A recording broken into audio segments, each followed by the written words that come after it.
Good morning. आज हम 10th standard का प्रोबेबिलिटी का चैप्टर उठा रहे हैं। प्रोबेबिलिटी का चैप्टर हम लोग समझाने जा रहे हैं। Chapter 5th of 10th standard algebra.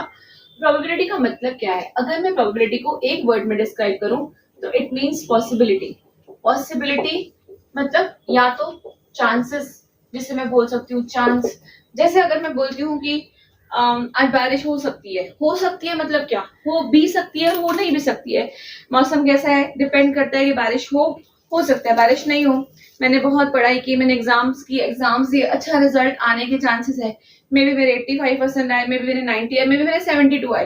तो चांसेस क्या है, प्रोबेबिलिटी क्या है, ये हम इसमें पढ़ने जाएंगे। पॉसिबिलिटी क्या है मार्क्स आने की, किसी भी चीज की पॉसिबिलिटी जानने को हम प्रोबेबिलिटी चैप्टर में पढ़ने जाएंगे। किसी भी चीज की पॉसिबिलिटी कैसे जानी जा सकती है वो हम इस प्रोबेबिलिटी चैप्टर में पढ़ेंगे। अगर हम बुक के स्टार्टिंग में देखेंगे तो यहाँ पे एक छोटी सी स्टोरी दी हुई है। यहाँ एक टीचर ने जितने बच्चे हैं उतनी चिट्स बनाई है और हर चिट पे अलग अलग प्लांट का नाम लिख दिया है। फिर टीचर ने हर बच्चे को बोला है कि आप एक चिट सेलेक्ट कीजिए जिस बच्चे के पास बेसिल प्लांट का नाम आएगा, दैट इज द विनर। तो सबको बोला गया चिट उठाने को। जितने बच्चे हैं, सपोज यहाँ हम लोग मान लेते हैं 30 स्टूडेंट्स हैं, तो जो पहला बच्चा था और जो 30th स्टूडेंट था उन दोनों ने क्या बोला? पहले वाले स्टूडेंट ने, जिसको यहाँ पर इन्होंने अरुणा नाम दिया गया है, अरुणा ने कहा कि मेरे पास 30 चिट्स में से एक चिट स्टार्टिंग की मैं उठाऊं। मतलब मेरे पास जो ये बेसिल लिखा हुआ जो चिट है उसकी चांसेस उसके आने के बहुत कम है, तो मैं चिट नहीं उठाने वाली। देन आ जाते हैं लास्ट, फिर सबने एक एक चिट सेलेक्ट की। लास्ट 30th स्टूडेंट है जिसका नाम यहाँ पे जरीना दिखाया गया है। जरीना ने बोला सबने तो चिट ले ली, अब मेरे पास जो चांसेस है वो बहुत कम है। क्यों कम है? क्योंकि ऑटोमेटिकली सब तो बच्चे एक चिट ले चुके हैं, तो हो सकता है बेसिल जिस चिट पे लिखा हो वो किसी ना किसी ने उठा लिए। इसका मतलब यहाँ पर दो बच्चों के पास, फर्स्ट वन और लास्ट वन, दोनों के पास बेसिल लिखी हुई चिट के आने की प्रोबेबिलिटी बहुत कम थी। यहाँ पे कुछ वर्ड्स दिए गए हैं। प्रोबेबिलिटी कम थी मतलब हम पॉसिबिलिटी कम थी भी बोल सकते हैं। प्रोबेबल, श्योर, मे बी या 50-50 हम लोग बोलते हैं। कुछ सेंटेंसेस है, मैं आपको बताती हूँ। Most probably the rain will start from today. The inflation is likely to rise. Likely to rise बढ़ सकती है, मे बी नहीं बढ़े। It is impossible to defeat Indian cricket team in the next month. Indian cricket team को next month वाले match में हराना impossible है, लेकिन हराया जा सकता है। I will surely get first class. मैं पक्का फर्स्ट क्लास आऊंगी। मे बी एक पॉइंटेड कहीं ना कहीं चांस होता है कि नहीं आए। नेगेटिव में नहीं जा रहे हैं लेकिन समझा रहे हैं। हम जितने यहाँ पे सेंटेंसेस पढ़ रहे हैं वो 100% श्योरिटी नहीं है, 99.9% है। तो कहीं ना कहीं 1 या 0.1% चांस है कि ऐसा नहीं हो। That is called probability.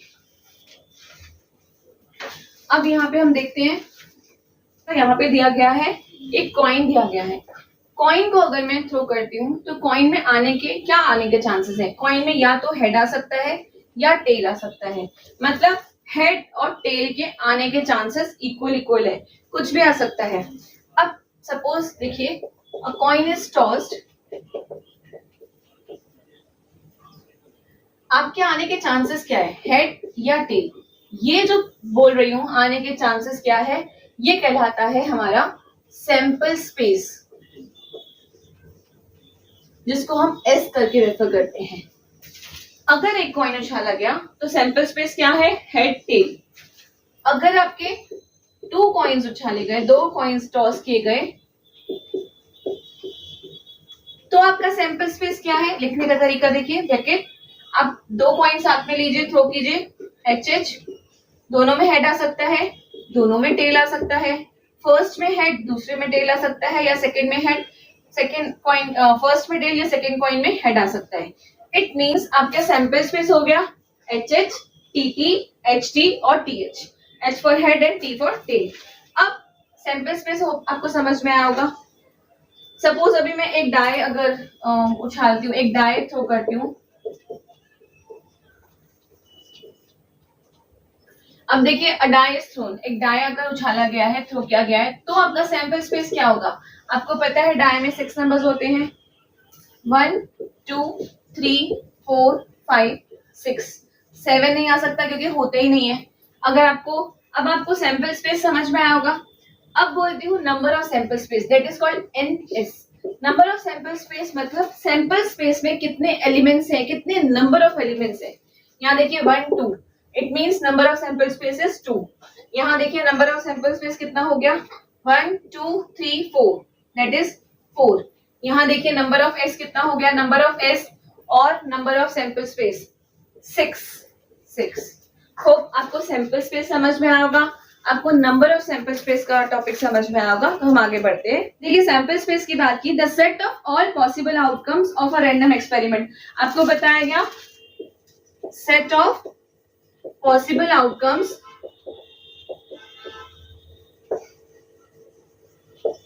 Of an random experiment. Okay, ये हमारा क्या है, ये हमारा सैंपल स्पेस है।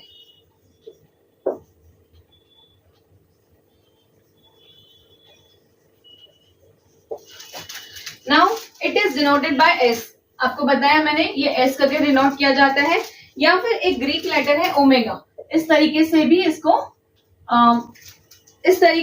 डिनोट किया जाता है। Each element of a sample space is called a sample point. Sample space में जितने भी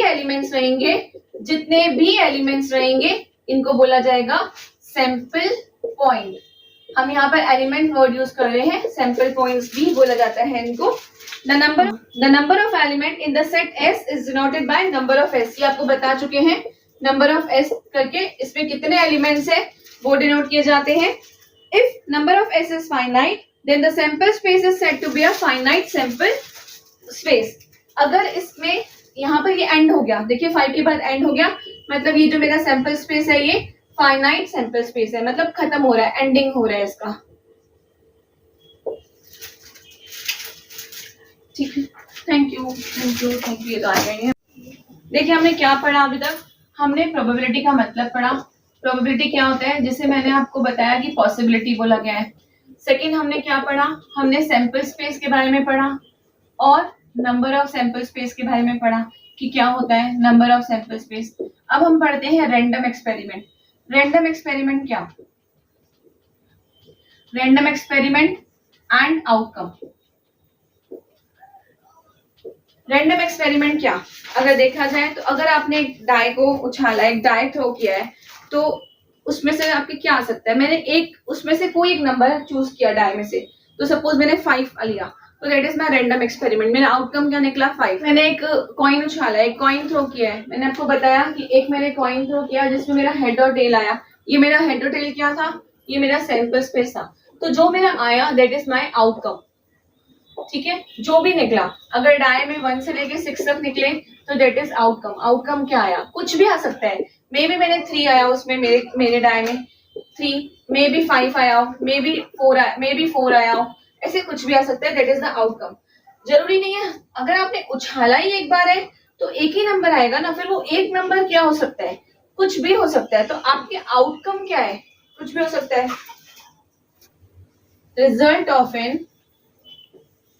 Result of a random experiment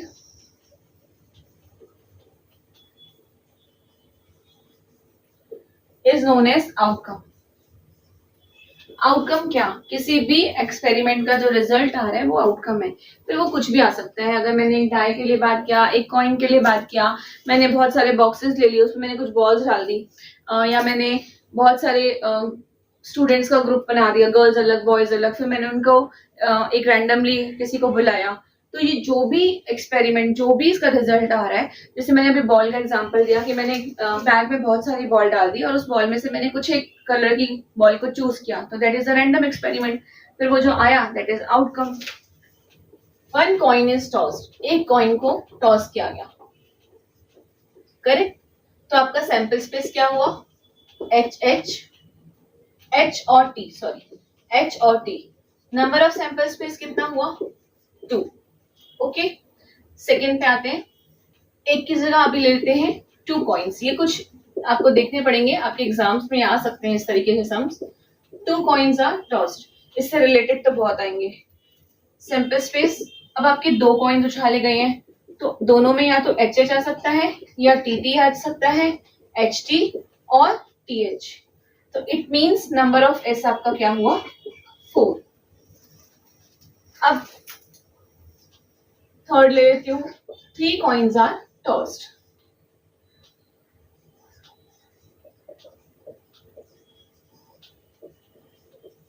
अब देखिए क्या आएगा, ट्राई कीजिए अपने आप। तीनों में H आ सकता है और तीनों में टेल आ सकता है, HHT आ सकता है, HTH आ सकता है, THH आ सकता है, THT आ सकता है, HTD भी आ सकता है। इट मीन्स हमारे नंबर ऑफ सैंपल स्पेस क्या हो गए, 2, 2, 4, 6 एंड 8। करेक्ट। तो इसमें से जो मैंने सैंपल स्पेस निकाला, दिस इज माय आउटकम। अब इस आउटकम में कितने जो एलिमेंट्स है, इस सैंपल स्पेस में कितने एलिमेंट्स है, वो हमने नंबर काउंट करके यहाँ पे नंबर ऑफ सैंपल स्पेस करके बता दिया। अभी देखिए, अब डाई पे आते हैं। One die is throw. अभी आपने एक ही डाई उछाला है, तो आपका क्या आ सकता है सैंपल स्पेस। डाई में आपको पता है 60 नंबर्स होते हैं, 1 2 3 4 5 6। तो पॉसिबिलिटी क्या है, कोई भी एक नंबर आने की पॉसिबिलिटी है। इट मीन्स आपका सैंपल स्पेस कितना हो गया, 6। नंबर ऑफ सैंपल स्पेस कितना हो गया, 6। अब नेक्स्ट आते हैं, 2 डाइस आर थ्रोन। अब देखिए ध्यान से सैंपल स्पेस की, 2 डाइस है, दोनों में 1 से लेके 6 तक नंबर्स होते हैं, करेक्ट है। अब क्या पॉसिबिलिटी है आने की, मैं क्या करती हूँ अपने इस सम को थोड़ा इजी बनाने के लिए, मैं पहले वाले डाइस में हर बार मान लेती हूँ कि 1 ही आ रहा है। इट मीन्स 1 के साथ सारे नंबर्स एक एक बार, 1 1 1 2 1 3 1 4 1 5 एंड 1 6, करेक्ट। अब मैं मान लेती हूँ दूसरी बार, पहले वाले डाइस में 2 आ रहा है, 2 1 2 2 2 3 2 4 2 5 एंड देन 2 6। नेक्स्ट अब 3 को लेके चलते हैं, 3 1 3 2 3 3 3 4 3 5 3 6। Now 4 4 1 4 2 4 3 4 4 4 5 4 6। Now 5 5 1 5 2 5 3 5 4 5 5 5 6। Last is 6 6 1 6 2 6 3 6 4 6 5 and last one is 6 6। इससे तो कुछ आ ही नहीं सकता, दोनों में हमारे पास 1 से लेके 6 तक ही है। तो इट मीन्स हमारे अगर 2 डाइस थ्रो किए जाएंगे तो लास्ट 6 तक ही हमारे पास आ सकता है sample space. Now number of sample space it's 36। अगर आप इनको काउंट करेंगे तो भी 36 है, अगर आपको 6 into 6 करके देखेंगे तो भी 36 है। क्लियर, आगे चलते हैं। अब देखिए, अ कार्ड इज ड्रॉन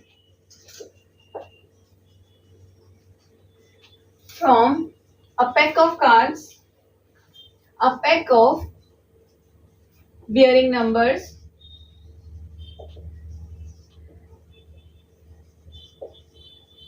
1 to 25। अब देखिए 1 से लेके 25 तक आपके पास कुछ कार्ड्स है, उसमें से आपने एक कार्ड निकाला, तो आपके पास क्या चांसेस है, आपके पास कौन सा कार्ड आएगा। आपसे पूछा जाए तो आप बोलेंगे 1 आ सकता है, 2 आ सकता है, 5 आ सकता है, 7 आ सकता है, 11 आ सकता है, कुछ भी आ सकता है। तो मेरा ये सैंपल स्पेस क्या हो गया, क्या आ सकता है, 1 2 3 4 करते करते लास्ट कौन सा नंबर तक आएगा, 25।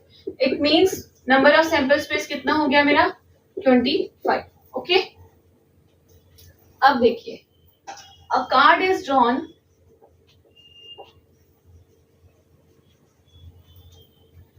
फ्रॉम अ वेल शफल्ड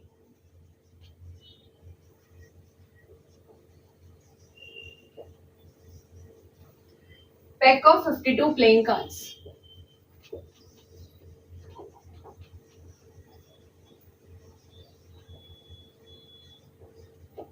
अब मैं आपको एक रफ आइडिया देती हूँ। 52 प्लेइंग कार्ड्स, इसमें हमारे दो तरीके के कार्ड्स होते हैं, 26 red cards and 26 black cards. Okay, अब इस रेड और ब्लैक में भी फिर 13 करके होते हैं, 13 cards, 13 cards, 13 cards and 13। What 13? 13 heart, diamond, spade and club. Correct. It means अगर मेरे पास 52 कार्ड्स हैं तो उसमें से मैं 13 हार्ट कार्ड्स आ सकते हैं, 13 डायमंड, 13 स्पेड एंड 13 क्लब करके कार्ड्स कोई भी आ सकता है। अब इनमें भी, इन हार्ट, डायमंड, स्पेड और क्लब में भी अगर हम ध्यान देंगे तो हमारे पास 2 से लेके 10 तक नंबर्स होते हैं। मीन्स 2, 3, 4, 5, 6, 7, 8, 9, 10। कितने कार्ड्स हो गए ये? 3, 6 और 9। It means number of cards कितने हो गए आपके पास? ये 9। ओके, एक जो एक कार्ड होता है वो एस का होता है, ए का। करेक्ट। कितना हो गया ये? 1। उसके बाद 3 कार्ड्स हमारे फेस कार्ड्स होते हैं।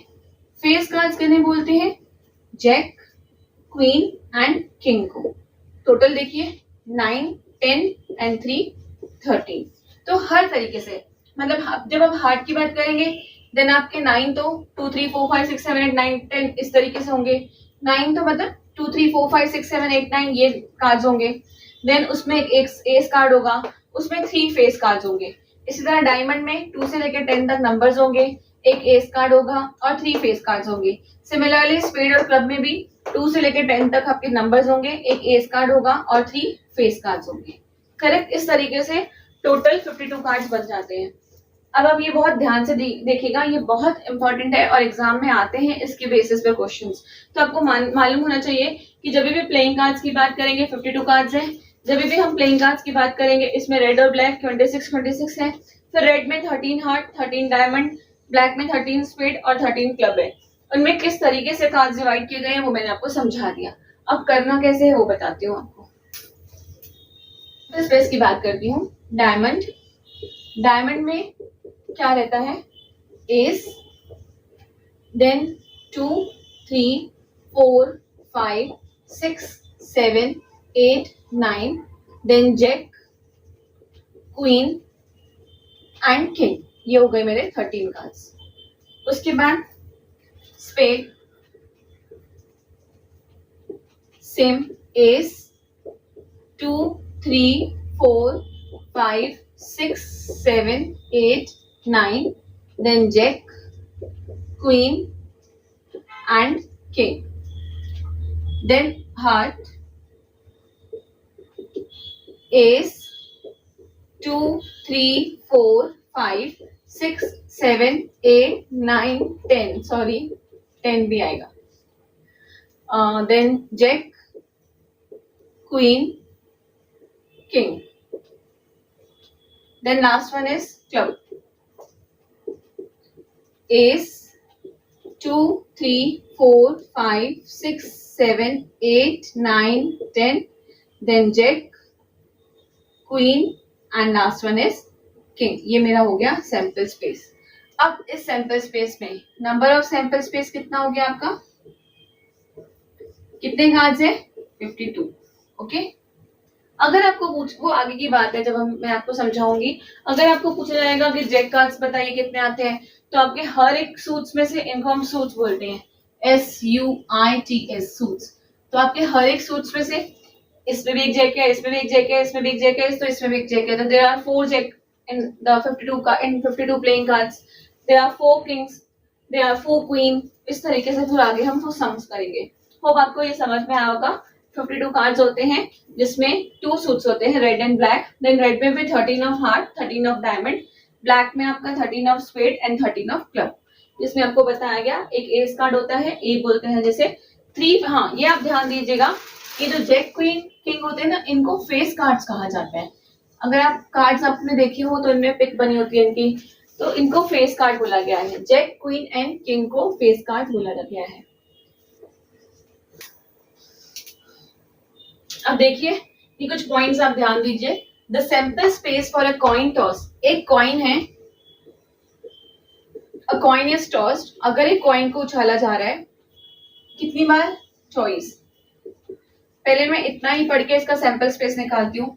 देखिए एक कॉइन को 2 बार उछाला जा रहा है, तो मेरा सैंपल स्पेस क्या होगा, H H, H T, T H और टी टी।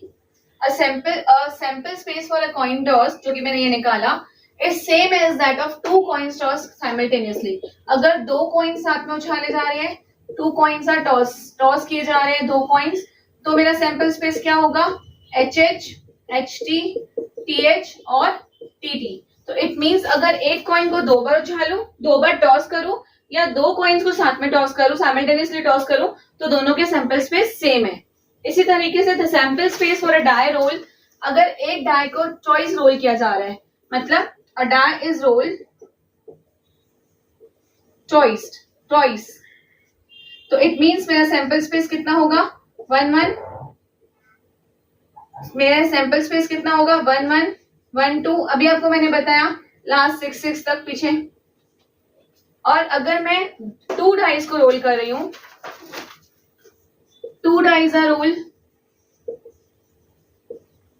तो भी मेरा सेम सैंपल स्पेस कितना होगा, 1 1 1 2 1 3, अभी मैंने आपको समझाया था पीछे 1 4, ये लास्ट 6 6 तक, it means 36 number of sample space here, 36 number of sample space here. तो इट मीन्स दोनों सेम ही बात है। तो यहाँ पे आप कंफ्यूज नहीं होना, क्वेश्चन में आएगा अगर बोला गया है एक कॉइन को 2 बार उछाला गया, 2 कॉइन्स को साइमल्टेनियसली टॉस किया गया, one and the same thing. इसी तरह एक डाई रोल किया गया 2 बार ट्वाइस, या फिर 2 डाइस एक साथ रोल किए गए, दोनों एक ही बात है। अब आते हैं प्रोबेबिलिटी ऑफ एन इवेंट।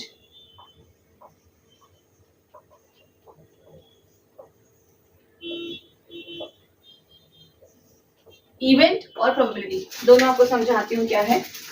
देखिए अब मैं स्टार्ट करती हूँ, वापस अपने क्वेश्चन पे आती हूँ। अ डाई इज रोल, ठीक है, तो मेरा सैंपल स्पेस क्या हो गया, 1 2 3 4 5 6।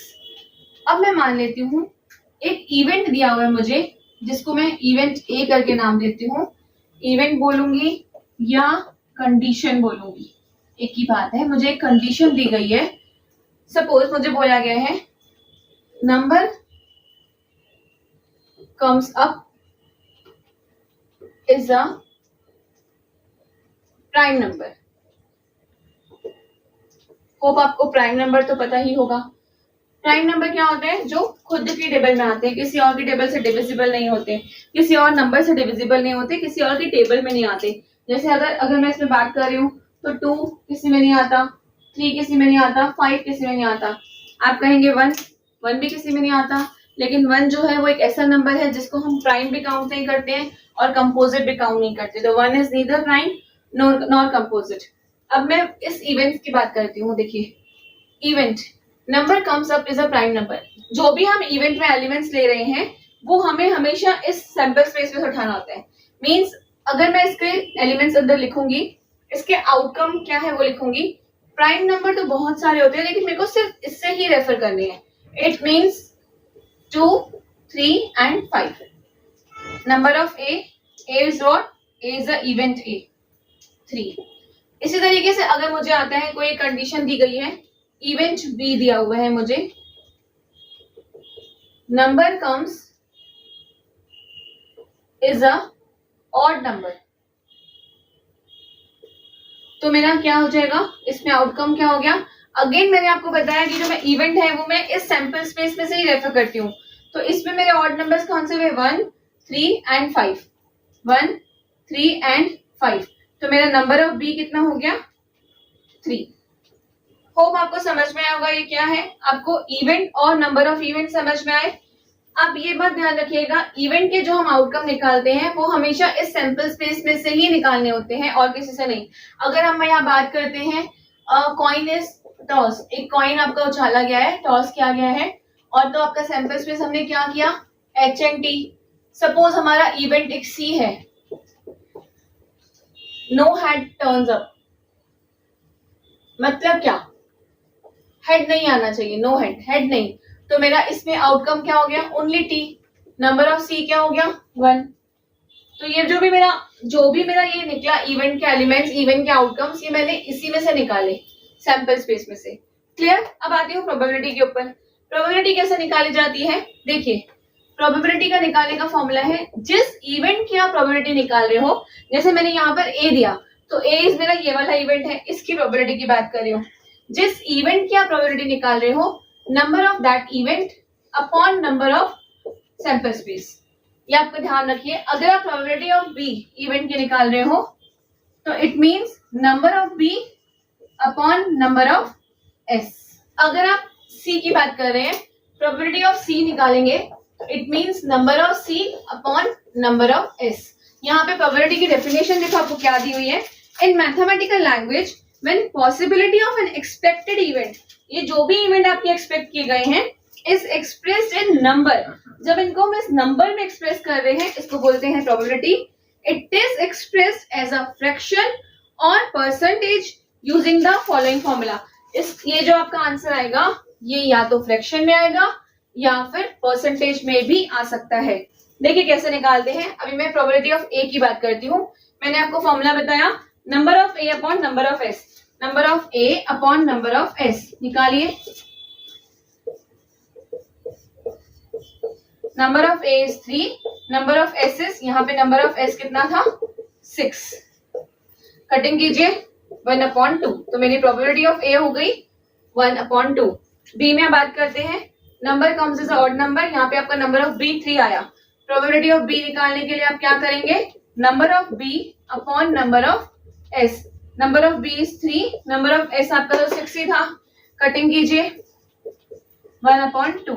इसी तरीके से अगर यहाँ बात करते हैं प्रोबेबिलिटी ऑफ सी निकालने के लिए, number of C upon number of S, that is probability of C. Number of C आपका कितना था 1 और नंबर ऑफ एस यहाँ पे कितना था 2, it means 1/2। The probability is expressed as a fraction और अ परसेंटेज। ये मैंने आपको बताया, या तो ये फ्रैक्शन में बताया जाएगा या तो ये परसेंटेज में बताया जाएगा। किसी भी इवेंट की प्रोबेबिलिटी जो है वो 0 to 1 के बीच में रहती है, ये आपको ध्यान करना पड़ेगा। प्रोबेबिलिटी ऑफ एन इवेंट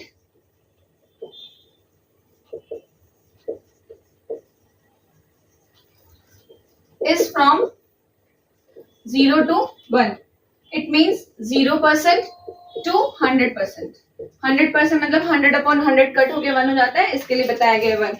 अगर किसी इवेंट की प्रोबेबिलिटी सपोज 1/4 है, तो इसको हम कैसे लिख सकते हैं 25%। क्लियर? नाउ ये जब बच्चों को बेसिल प्लांट के बारे में बताया गया था कि आप अपने प्लांट में से, अपने चिट में से एक चिट चुनेंगे, जिसके पास बेसिल आया वो जीत जाएगा। तो यहाँ पर अगर मैं मान लेती थी, मैंने आपको बताया था कि हमने माने थे 30 स्टूडेंट्स, तो बेसिल प्लांट आने की प्रोबेबिलिटी क्या थी, किसी भी एक बच्चे के पास आता था 1/30, तो उसकी प्रोबेबिलिटी हो गई 1/30। ये प्रोबेबिलिटी आपका यहाँ पर खत्म हुआ।